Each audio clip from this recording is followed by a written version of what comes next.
Okay, so what we have going on here is a irrigation issue primarily, and it's caused mostly by lack of proper maintenance. What's going on is we have a lot of dead growth, well, growth that's died and hasn't been removed. And just by spending a couple seconds here, I can pick up tons. So what's happening is this has created a mat underneath, which is a barrier for the irrigation that's existing and happening. It's stopping the water from penetrating this into the soil, which would provide the water for the roots, which is necessary for the growth, as we all know. So what we can do is we can remove some of this. And if you look here, you can see how thick it really is. We got about 2.5 to 3 inches of undergrowth that all needs to be removed over time. The good news is we don't need to replace necessarily these plants. What needs to happen is they need to be cleaned and they need to be thinned out.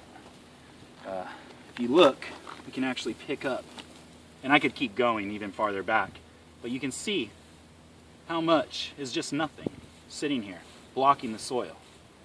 If we take a standard screwdriver, you can see I can't get in there. This is really tough. And it's because the soil's compacted and it hasn't been penetrated by water. If we come down here where we can see a sprinkler, the source of irrigation, this is not the sprinkler, this is got a source of water that comes out, and it probably bleeds out. We can move a little bit of this to the side, and we can get the screwdriver all the way down without very little struggle. Obviously, if you can see without my shadow, it's green here. We have light. We have bright green here. The rest is bronzed out and small growth. We can see we take a couple of pieces from the dry area versus the dying area. We have fresh green growth that's large and globulous, and then we have these many tiny growths that are bronzed and missing nutrients and water. So the worst area would be down here. You'll see very clearly that there is a serious amount of undergrowth here. All this is nothing, just nothing. So there's nowhere for the roots to go, there's nowhere for the water to go. So you're getting it on the top and it's just kind of going away.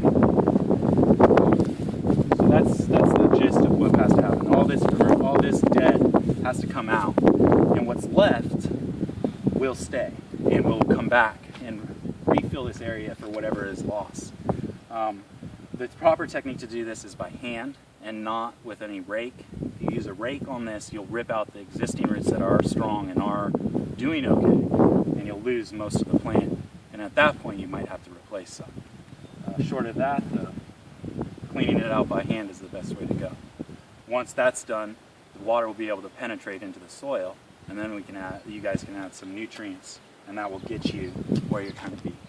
We'll get flowers, green color, and it'll be beautiful again.